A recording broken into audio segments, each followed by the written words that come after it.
Welcome back to Talking Story. It is Sunday, and that means it is weekly reader time, and we have 2 weeks to catch up on because last week we all hung out with that big celebratory 3,000 subscribers. I'm still not quite right about that number, still blows me away. The live stream, and thanks so much for everybody checking out the live stream and hanging out with us and asking amazing questions and being a part of our celebration. And thanks absolutely to my other 2 class of 2023 booktubers that joined me, Britton from Some Okie Dude, and also Brian from BellTube were so nice to hang out with me, and we talked to, and Chris Navo from Chris Navo's channel. Don't forget Chris, he was there as well. Well, we had a lot of guests on, didn't we? That was crazy. So I old man brain, I almost forgot Chris. Can't do that. I mean, Chris, me, and Brian, we talked about old man stuff during the live stream. Mixtapes and prostates and crazy stuff. Britain was representing the younger crowd to try and keep us from just diverting to old man topics, so he did a great job. But in any case, we're back with Weekly Reader. It has been a heck of a week, guys. I don't know about you. I had a very special week. We kind of tried to escape some of the cold weather here in North Carolina. We went down to Miami Beach, Florida, and had a nice little respite from the cold and some great bike rides on the beach and some great time for me and my wife to kind of clear our heads and start the year. Some hurdles we have to get over at the beginning of the year that we wanted to just clear our heads of everything before we took that on. And it was a great time, but I'm so happy to be back and so happy to get into what I've been reading over the past 2 weeks since we had that live stream last Sunday. So let's get right into it. I wrapped up Thrice by Andrew D. Meredith. This was my indie read of the month, and wow,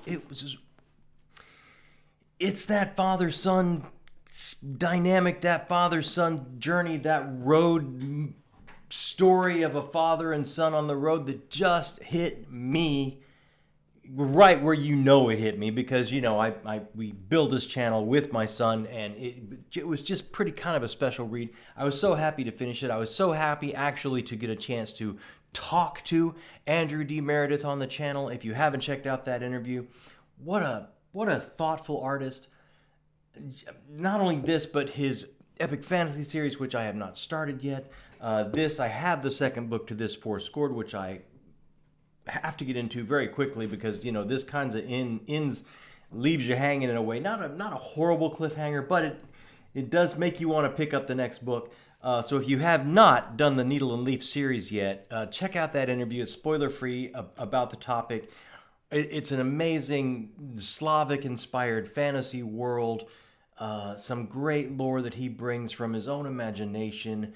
Amazing characters, amazing relationships, not only between the father and son as they're going on this journey, but also the relationships from Jovan's, the father figure's past, and how that's coming back around and what's made them take this journey, not running away from danger, but in this case, running straight at it to try and navigate what's happening to them and to keep this young charge safe that he is looking after. So I would recommend it, highly recommend it. Check out the interview. Check out the book in the series as well.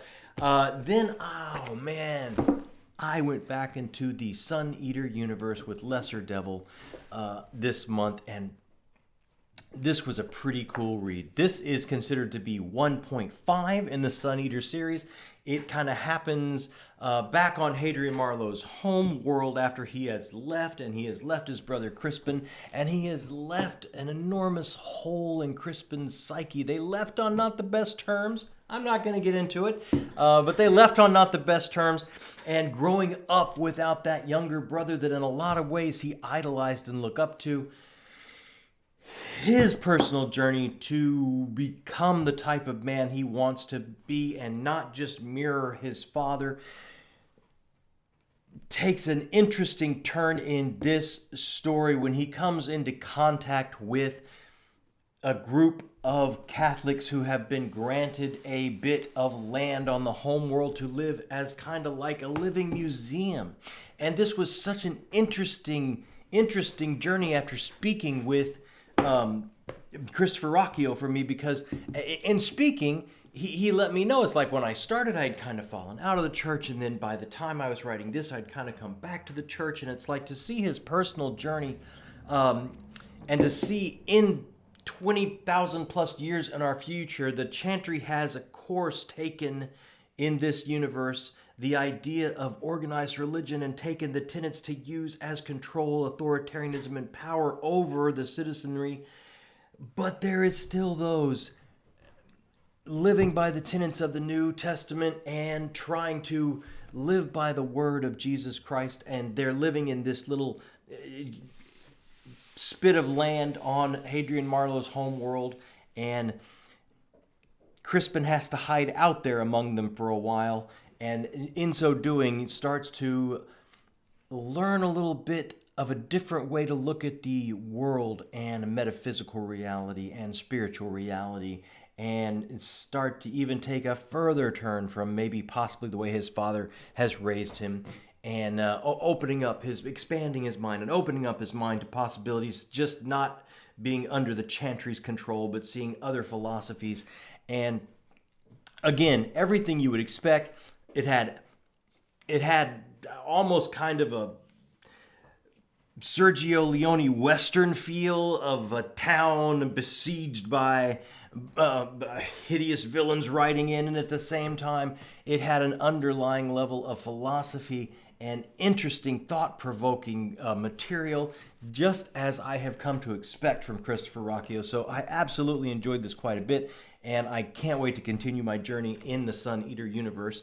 And then I had a little bit of extra time. It's like, oh, I think I can squeeze something short in there. So I grabbed the latest novella from Patrick Rothfuss, The Kingkiller Chronicles, one of my all-time favorites. If you've watched my list, if you haven't, check it out. But this is in that universe, and it's a story about Bast.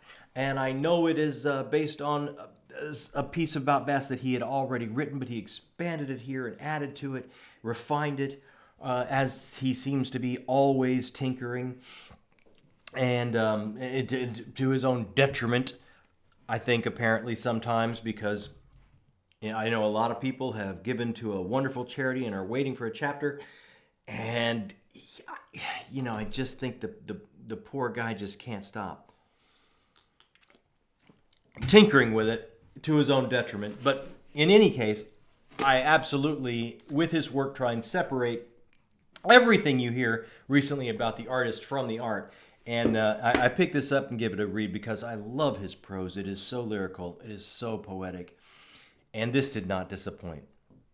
I had not read that short story that this was expanded from. I love the character of Bast in the Kingkiller Chronicles. So I was hip to read this. And wow, it just makes me sad because I would love Doors of Stone so much. And reading this just makes me remember. And I hope this kicks the generator for him and makes him just start furiously typing on Doors of Stone and gets it across the finish line, because, I mean, the prose, so gorgeous. Let me just hit you with some of this. This is from page 1, the very beginning of the book. Bast almost made it out the back door of the Waystone Inn. Technically, he had made it outside. Both feet were over the threshold, and the door was only a crack away from being closed. Then he heard his master's voice and went perfectly still. He knew he hadn't given himself away. He was intimate with every subtle sound the inn could make, not just the simple tricks a child would think clever, carrying their shoes, leaving creaky doors open ahead of time, muffling footsteps on a rug. No, Bast was better than that. He could move through a room barely stirring the air. He knew which stairs sighed when it rained the night before, which windows opened easy, and which shutters caught the wind. He could tell when a detour out and over the peak of the roof would make less noise than the straight way through the upper hall. It's beautiful. It's lyrical, it's character building, it's atmospheric, it sets a setting. You can picture everything about that Waystone in, at the same time learn more about the character in a beautiful prose moment. I want me some Doors of Stone. That's all I can say. I had not read the shorter piece. I was just blown away by this over and over again. The narrow road between desires explores our wants, our dreams, our wishes, even if it's just to protect ourselves from some of the uglier parts of our reality, and what magic costs and what a magic being will do to help someone, even if it's against their own nature sometimes. And I just thought it was absolutely beautiful. And after that, the buddy read goes on. Some booktubers take on the 5 warrior angels. Me, Matt at Go Read Books, Usman at Bards and Books, Josh at Red Fury, Bert's Library, reviews books on Twitter, check him out. We have all taken on the 5 warrior angels. I took this with me to Miami. It was my travel book, and let me tell you something. I'm glad I took it to Miami. This slim little volume can get quite dark. He does not pull punches, Mr. Brian Lee Durfee, and it can take you to very, very brutal places. He does not skimp his budget on fake blood or the Cairo syrup, or I like to think of it as Cairo syrup with a little bit of Hershey's to look like fake blood, because if I start thinking about it as real blood, wow, it is. If Zack Snyder ever wants to shoot an epic fantasy, he should get the rights to this book. This is right up his alley. So many times and so many moments of battle scenes or just outward acts of brutality from seemingly nowhere that hits you. I could see it in a bit of slow motion with the blood splattering across the lens and staying there. And it was just visceral. And it was an enormously fast read, even though this is a doorstop of a book. I just blew through this the week I was away on my trip. I went back and forth. I finished in a good read. I went this star, and then no, maybe not that high, but then maybe this high, but I can't do a half or a quarter. And where would I put this? Because I do have questions about the plotting. One thing is going to happen, or another thing is going to happen as I go forward in this buddy read, taking on these 5 warrior angels. Some of these plotting things are going to completely pay off for me, or some of the breadcrumbs he is laying are just going to lead to dead ends and not pay off. Some of the political intrigue and the machinations that are rife in this story, it didn't pay off for me in this book. I hope it's all a master plan from Brian Lee Durfee, and he is going to pay it off in books 2 and 3. Or the plotting is going to leave a problem. Where it didn't leave a problem for me was character. I absolutely loved some of these characters. I absolutely loved the world. I absolutely loved the bold, brash, operatic sweep of the epic story he was telling, and he had no problem just committing to that type of canvas. So much to like, so excited to go on to books 2 and 3 to see how this pays off. So much looking forward to speaking with my other reviewers and booktubers coming up on February 1st, I believe, and this will be over on Josh's channel, Red Fury Books. He is going to host our discussion of this book 1, and I know he has finished it. I'm pretty sure some others, Matt and some others, I think Bert has finished it. I cannot wait to start talking, because possibly I missed some things, and some of these things have paid off that I'm not realizing, and I can't wait to talk about it with them when we get to our spoiler section, because it's so deep and so layered. Again, a holy war is brewing. Religion that has been schismed, believing of one idea of the religion or another idea of the religion, and where is a secret group of type of archaeologists looking for these relics in the middle, trying to stave off the apocalypse. right up my alley. Absolutely loved so much of it. It was just one storyline for me. I really started loving it, and then it's like, where is this going? And I hope it pays off. That's all I can say. But I did have a great time, and when you can blow through that in a week, you gotta know it's compulsively readable, and it absolutely was for me. So what do we have coming up to read this week? I'm going back into the Cosmere. I'm going back into Mistborn Era 2 with Book 2, Shadows of Self by Brandon Sanderson. I have not cracked this open. I just put the bookmark in there before I started taping. But this, I think I can wrap this up and have a little bit of extra time this week. So I'm going to grab another novella that I just had come in, and this is by Jim Butcher, Warriorborn. This is the novella that takes place before Book 2 of the Cinder Spires series, and I wanted to kind of give myself a little bit of a primer and get myself back into that world because it has been so long between books in the Cinder Spires. So I wanted to grab this, and I really look forward to going back to this world. I do remember enjoying it quite a bit when I read the first book. So this will be this week's reading, and I look forward to reporting back to you on this a week from today when we're back here for our weekly reader.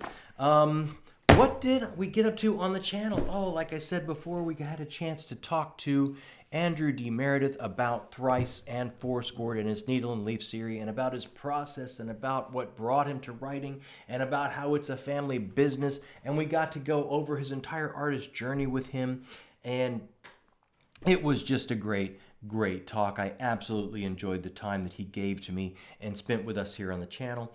And then the other video we did this past week was 5 reasons you should absolutely go pick up and read the Last War trilogy by Mike Shackle. I enjoyed this trilogy so much. It made it onto my top series list. It made it onto my top books of 2023 list, and he did stick the landing for me. He did wrap it up, I thought, in grand fashion with the final book that we started this month off with in 2024 until the last. So when I wrapped that all up, I didn't want to just do a review of a trilogy. I just wanted to throw out there 5 reasons that I would implore you to give it a try and at least pick up the first book and see if it speaks to you the way it did for me and so many others that I'm hearing about out there. So that was out there this week as well. And what do we have coming up next week? Wow, what are we going to do next week? Well, we have not had our live stream of Talking with Tubers yet this month, and I'm going to do one of those a month to get to know everybody.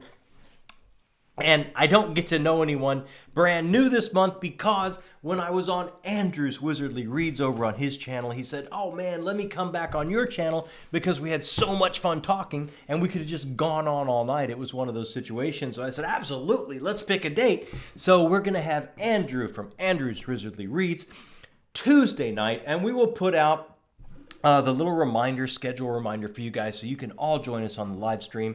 But Talking Story with Tubers, Andrew from Andrew's Wizardly Reads is going to join us on Tuesday of this week at 8 o'clock Eastern. So I hope all of you will join us and hit us up with questions and recommendations and keep us on the straight and narrow when all the tangents happen when me and Andrew talk, because, you know, who knows where we're going to go.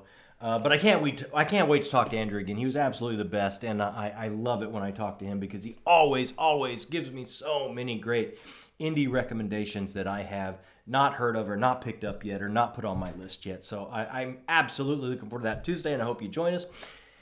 And then the other video coming up Thursday, this week will be, I'm going to put out there my automatic buy authors list. These are the authors that over time, I don't care what genre they're working in. I don't care if I like their last book or not. I have read enough of their stuff to be moved to the point where I know I'm going to reach for my wallet and either pre-order or immediately buy day one their work. I don't know if it'll be an entire top 10 list of authors like this for me, or it'll be a top 5 or an 8 or in between. I haven't completely finished compiling this list yet, but I absolutely want to get this list set in stone. These are the authors that not only do I buy day one, but I completely follow them on Google and Goodreads and everywhere else, and it's like, how close are they to being finished? Where are they at in their process? How close is this book to being in my hands, because I just can't wait. It's those kind of authors for me that I'm going to put a list together for us on Thursday. So look for that. And then a week from today, Sunday, we'll be right back here, wrapping it all up in grand fashion on the Weekly Reader, which I have come to absolutely love, to spend my Sunday evenings with everybody that wants to check out the video with a frosty beverage with me and hang out and talk books. And how can you talk books this way? Hey, hit me up in the comments right down there.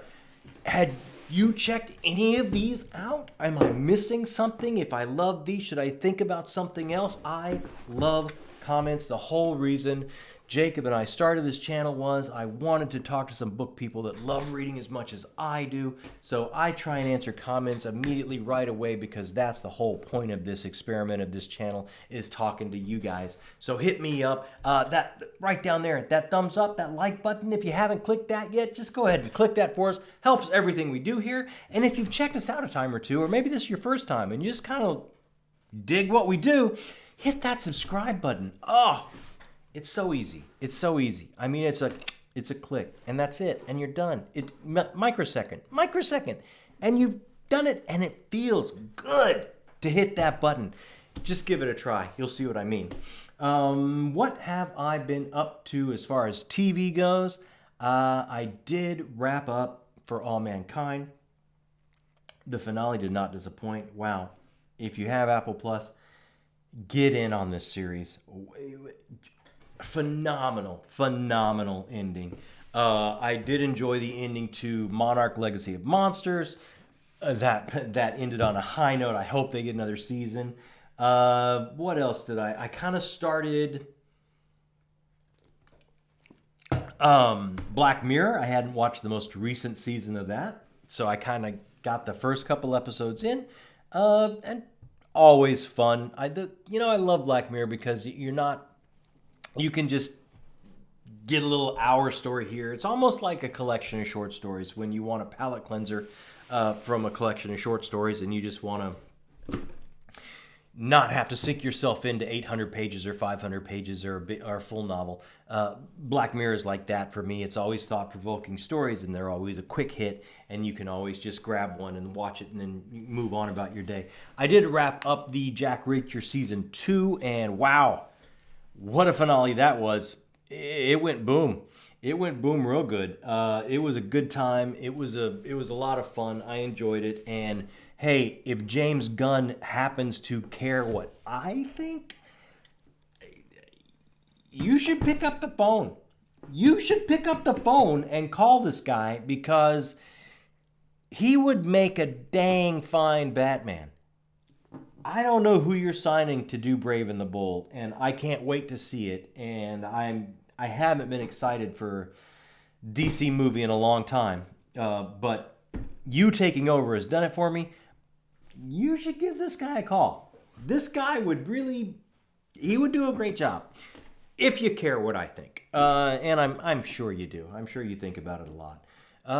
That's pretty much it for me, guys. I hope you have had an amazing week.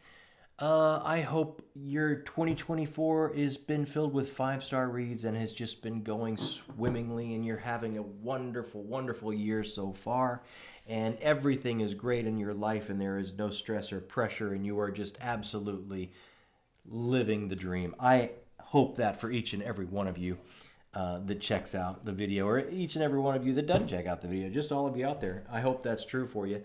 And thank you so much for checking us out. I look forward to seeing you on Tuesday in a live stream with Andrew. So check us out then. Thank you so much. My name has been John Minton, and this has been Talking Story.